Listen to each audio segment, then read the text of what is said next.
ठरलं तर मग या मालिकेच्या पुढील काही येणाऱ्या भागांचे अपडेट जाणून घेऊया आपल्या आजच्या या व्हिडिओमध्ये। चला तर मग प्रेक्षकांनो सुरुवात करूया आपल्या आजच्या व्हिडिओला।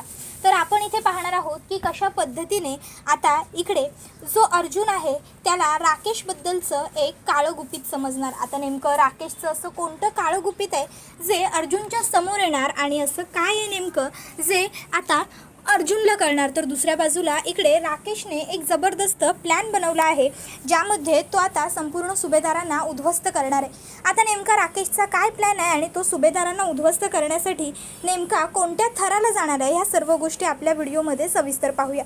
तर इकडे आपण सध्या पाहतोय की जी आता अस्मिता असते तिने तो नंबर जो राकेशच्या फोनवरती पाहिलेला असतो तो नंबर पाहिल्याच्या नंतरपासून अस्मिताला असं सततच जाणवत असतं की हा नंबर मी कुठेतरी पाहिलाय।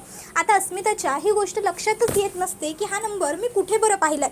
अस्मिता आठवण्याचा स्वतःच्या बुद्धीला लोड देण्याचा खूपच जास्त कसोशीने प्रयत्न करत असते, पण एवढे प्रयत्न करून सुद्धा तिला काही तो नंबर आठवतच नसतो। शेवटी अस्मिता विचार करते जाऊ देत ना, असेल कोणाचा तरी, मला काय एवढं घेणं देणं पडलंय त्या नंबरजवळ, जाऊ देत। आणि मग अस्मिता विषय सोडून द्यायचा असा विचार करते आणि त्याच्यानंतर मग आता ती पुन्हा एकदा तिच्या कामाला लागते। आता तिचं काम करत असताना तिला तिच्या एका जुन्या मैत्रिणीची आठवण येते। ती विचार करते अनायसे बसलेलीच आहे तर किमान तिला कॉल तरी करते, म्हणून मग मैत्रिणीला फोन करण्यासाठी अस्मिता तिचा फोन हातामध्ये घेते। फोन हातात घेते आणि आता ती तिच्या मैत्रिणीचा नंबर शोधू लागते। आता तिचा नंबर अस्मिताला सापडतच नसतो। तिचं नाव असतं संध्या। मग अस्मिता एस सेक्शनमध्ये जाते। आता एस सेक्शनमध्ये गेल्यानंतर तिच्या नजरेस सचिनचा तो नंबर पडतो, जुना। आता सचिनचा तो जुना नंबर अस्मिताने पाहिल्याच्या नंतर ताबडतोब अस्मिताच्या लक्षात येतं की ह्याचा अर्थ हा नंबर सचिनचा, म्हणजे सचिनचा नंबर राकेशकडे, पण का? राकेशचा आणि सचिनचा काय संबंध? राकेशकडे सचिनचा नंबर का असू शकतो? नक्कीच काहीतरी गडबड आहे, पण नक्की खरोखर हा नंबर सचिनचाच होता ना? मग अस्मिता आता पुन्हा एकदा तो नंबर आठवू लागते। आता ती तो नंबर पुन्हा एकदा आठवत असताना तिच्या लक्षात येतं की हो, तो नंबर नक्की सचिनचाच होता। सचिनचा नंबर ओळखण्यात मी कधीही गल्लत करू शकत नाही हे अस्मिताच्या लक्षात येतं। मग आता अस्मिता विचार करते, पण सचिनचा नंबर राकेशच्या फोनमध्ये काय करत होता? नक्कीच काहीतरी गडबड आहे आणि ती खूप मोठी गडबड आहे जी मला माहीत नाही आहे। मला ह्या विषयावरती एकदा अर्जुन बरोबर डिस्कस करायला हवं, पण अर्जुनला उगाच ह्या सगळ्याचं टेन्शन कशाला देऊ असा ती आता विचार करत असते। काय करू हे तिला सुचत नसतं। तर दुसऱ्या बाजूला इकडे जो राकेश असतो त्याने त्यांना उद्ध्वस्त करण्यासाठी एक जबरदस्त असा प्लॅन बनवलेला असतो आणि त्याच्या प्लॅनमध्ये असं असतं की जो प्रताप आहे त्याची जी फार्मा कंपनी आहे त्या कंपनीमध्ये जी औषधं तयार होतात त्या औषधांपैकीच काही औषधांमध्ये गडबड करायची, खराबी करायची। जर ती औषधच खराब निघाली तर ऑफकोर्स आपोआप कंपनीवरती केस होईल आणि कंपनीला टाळं लागेल, आणि जर कंपनीला टाळं लागलं तर मग मात्र पुढच्या सर्व गोष्टी अगदी सहजच सोप्या होऊ शकतील। वाह, काय खरंच माझी उत्तम आयडिया आहे। आता मला माझ्या मित्राच्या मदतीने हे करावंच लागेल। काही दिवस मित्राला तिकडे त्या प्रताप अंकलच्या कंपनीमध्ये शिकायला ठेवून द्या असं मी त्यांना सांगेन आणि मग त्यानंतर मी माझ्याच मित्राच्या मदतीने त्या कंपनीमध्ये काही ना काहीतरी करेनच, ज्यानंतर तिथल्या मेडिसिन्स खराब निघतील, पेशंट्सना त्रास होईल आणि मग लागेल कंपनीला कुलूप। खूप घमेंड आहे ना या लोकांना, ही लोक श्रीमंत असल्याची। आता यांची सगळी घमेंड, यांचा सगळा माज हा राकेश कसा एका दमात उतरवतो ते फक्त यांनी बघत राहायला हवं। खूप गर्व आहे ना ह्या अर्जुन सुभेदारला ह्याच्या स्वतःवरती। आता दाखवतो याला हा राकेशसुद्धा नेमका काय चीज आहे ते। आता कळेल ह्या लोकांना की मी काय करू शकतो ते। अर्जुन सुभेदार तयार राहा या राकेशच्या पुढच्या वारासाठी। अर्जुन सुभेदार तयार राहा या राकेशच्या पुढच्या घावासाठी असा विचार आता राकेश करत असतो। त्या दरम्यान आता तो त्याच्या एका मित्राला गाठतो आणि त्याच्या मित्राला त्याचा सर्व प्लॅन समजून सांगतो। त्याचा मित्र विचारतो की या बाबतीत मला काय मिळणार? त्यावर राकेश त्याला सांगत असतो की तू काहीच काळजी करू नकोस, तू मागशील तितकी बोलली किंमत मी तुला देईन, फक्त मी सांगितलेलं काम हे अगदी व्यवस्थित आणि चोखच झालं पाहिजे, बस। बाकी तुला काहीही करायचं नाही आहे. राकेशचा मित्र अर्जुनला आणि त्याच्या फॅमिलीला फसवण्यासाठी तयार होतो. तर दुसऱ्या बाजूला इकडे आता जी अस्मिता असते ती विचार करते की उगाच मी माझ्यामुळे सगळ्यांना गुंतवून ठेवण्यापेक्षा खरं माझ्या मनातलं अर्जुनला सांगूनच टाकते. जर खरोखर राकेश आणि सचिन कॉन्टॅक्टमध्ये असतील तर खरोखर ही गोष्ट बिलकुलच सेफ नाही आहे आणि मुळातच चांगलीसुद्धा नाही आहे. मला काहीतरी करायला हवं. मला अर्जुनशी या विषयावर बोलायलाच हवं. मग आता अस्मिता अर्जुनकडे येते आणि आता ती अर्जुनजवळ म्हणत असते, अर्जुन मला तुझ्याशी थोडं महत्त्वाचं बोलायचं होतं. कामात नाही आहेस ना? अर्जुन म्हणतो, अस्मिताई ठीक आहे ना सगळं? त्यावर अस्मिता म्हणते, हो रे सगळं ठीक आहे, मला थोडं बोलायचं होतं. अर्जुन बोलणं असं म्हटल्यावर मग अस्मिता बोलायची सुरुवात करते.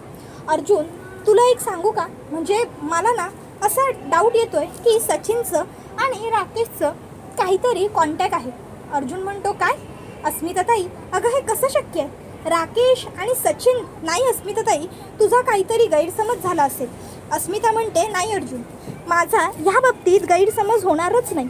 तुला माहिती आहे का, राकेश ह्याच्या फोनवरती तू आणि सायली जेव्हा डेटवरून घरी आलात ना तेव्हा एक फोन आला होता अननोन नंबरवरून. तो नंबर मी पाहिला आणि तेव्हा मला तो नंबर इकडे सचिनचा असल्यासारखं वाटलं आणि म्हणूनच मी तुझ्याशी हे बोलायला आली. अर्जुन म्हणतो, ताई अगं तो नंबर कोणाचा तरी दुसऱ्याचा असेल, तुझ्या मनात सचिनचा विचार होता म्हणून तुला फक्त भास. त्यावर अस्मिता म्हणते, नाही अर्जुन, तो भास नव्हता. अरे 8 वर्ष काही कमी कालावधी नाही आहे अर्जुन. 8 वर्ष मी सचिनबरोबर संसार केला. 8 वर्ष मी त्याच्याबरोबर राहिली आहे अर्जुन. अरे 8 वर्षाचा प्रवास इतक्या सहज विसरणं सोपं नसतं. 8 वर्ष रोज दिवसातून 7-7, 8-8 वेळा मी त्या नंबरवरती कॉल मेसेजेस केलेत. तुला वाटतं का इतक्या सहजासहजी मी तो नंबर विसरू शकेन असं? अर्जुन मी खात्रीनिशी सांगते तुला, तो नंबर खरोखर सचिनचाच होता. मला विश्वास आहे माझ्या डोळ्यांवरती.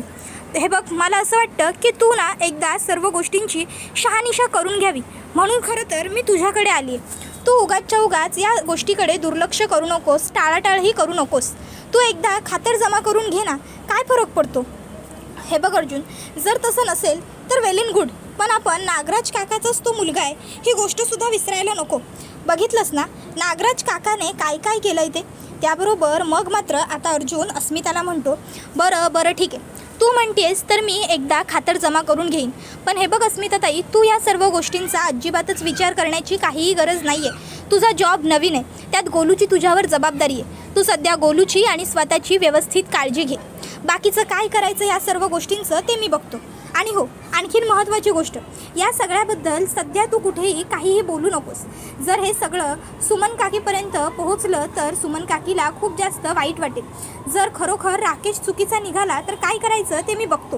पण जर तो चुकीचा नसला तर मात्र आपण डायरेक्ट निष्कर्षावर पोहोचलो हे बघून सगळ्यांनाच बरोबर वाटणार नाही. त्यानंतर मग आता अस्मिता तिकडनं होकार देऊन निघून जाते. अर्जुन विचार करतो, अस्मिताताई जे बोलतीये ते खरं असेल का? आफ्टर ऑल खरोखर राकेश हा नागराज काकाचा मुलगा आहे हे विसरून चालणार नाहीच आहे. पण खरोखर राकेश इतक्या नीच पातळीला उतरू शकतो का? नागराज काका इतक्या उतरूही शकतो, काही सांगता येत नाही. असो, मला अस्मिताई जे म्हणाली आहे तेच करायला हवं. लक्ष ठेवण्याशिवाय पर्याय नाही आहे. मग आता लगेचच अर्जुन हा चैतन्याला कॉल करतो आणि चैतन्याला सांगतो, चैतन्य एक काम कर, राकेशवरती लक्ष ठेव.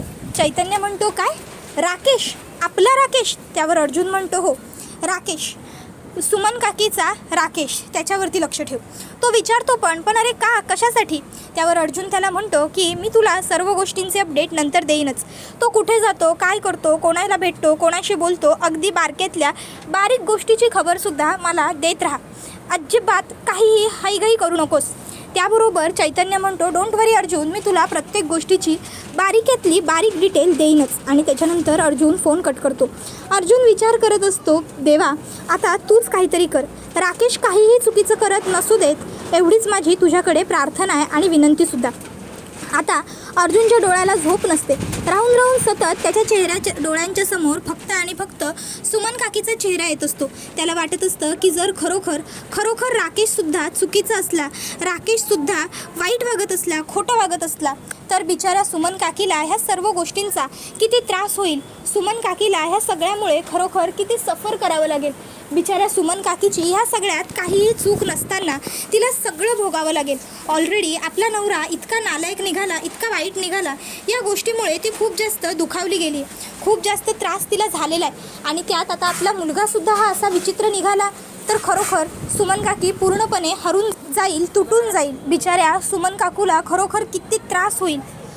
जाऊ देत, आता जे असेल ते असेल, बघावं तर लागेलच काय खरं काय खोटं, किती बरोबर किती चुकीचं ते. अर्जुन आता चैतन्याला कॉल करतो आणि विचारतो, चैतन्य, मी तुला सांगितलं होतं त्याचे काय अपडेट आहेत. त्यावर चैतन्य म्हणत असतो, अर्जुन, राकेश खरोखर फ्रॉड करतो. राकेशला प्रताप अंकलच्या कंपनीत फ्रॉड करायचं आहे वगैरे वगैरे. आता सगळी माहिती चैतन्य अर्जुनला प्रोव्हाइड करतो. हे सगळं ऐकल्यानंतर आता अर्जुनला खूप मोठा धक्का बसतो. तर दुसऱ्या बाजूला इकडे राकेश हा प्लॅन करत असतो. अर्जुन, खूप घमंड आहे ना तुम्हाला, खूप गर्व आहे ना तुला, माझ्या डॅडनं हरवलंयस ना तू, आता सोडणार नाही मी तुला. तर इकडे अर्जुनला राकेशच्या ह्या वागण्याचा खूप पश्चाताप होतो. तो विचार करतो, शिट, बिचारी सुमन काकू, मला सुमन काकूसाठीच खूप वाईट वाटतंय, पण आता काहीच पर्याय नाही आहे. सुमन काकूला आता तिच्या मुलाचं खरं रूप कळायलाच हवं. अर्जुन विचार करतो की नाही, राकेशला जर एक्सपोज करायचं असेल तर मी राकेशला सगळ्यांच्या समोर एक्सपोज करणार.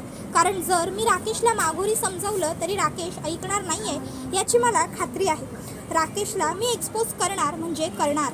मग अर्जुन राकेशला कॉल करतो आणि राकेशला घरी बोलावतो. आता तो म्हणत असतो, घरी सगळ्यांच्या समोरच मी राकेशचा सगळा काळा चेहरा सगळ्यांच्या समोर आणणार.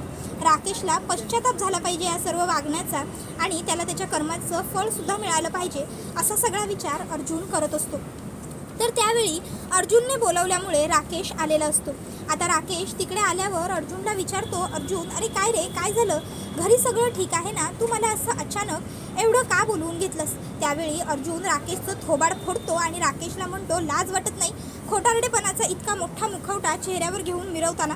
त्यावर मग मात्र राकेश म्हणतो, अर्जुन, अरे असं काय करतोयस, मी काय केलं, तू माझ्यावर असा हात का उगारलास. त्यावर मग अर्जुन राकेशला म्हणत असतो, तुझा सगळा खरा चेहरा ना माझ्यासमोर आलेला आहे, मला सगळं सत्य समजलं आहे. माझ्या डॅडच्या कंपनीमध्ये फ्रॉड करायचं आहे ना तुला, माझ्या डॅडना फसवण्यासाठी त्यांच्या कंपनीमध्ये तुझ्या एका मित्राला पेरलंयस ना तू, त्यांच्या कंपनीतल्या औषधांमध्ये काहीतरी खराबी करायची, माझ्या डॅडची बदनामी करायची, हा सर्व ट्रॅप आहे ना तुझा. शेवटी बापासारखाच निघालास तू. तुला आम्ही चांगलं समजलो, आमच्या कुटुंबाचा भाग म्हणून आमच्या कुटुंबात सहभागी करून घेतलं आणि तू त्या सगळ्याची परतफेड ही अशी केलीस. नीच, नालायका, निर्लज्जा, लाज वाटली नाही का तुला हे सगळं वागताना. काय मिळालं काय तुला हे सगळं करून रे.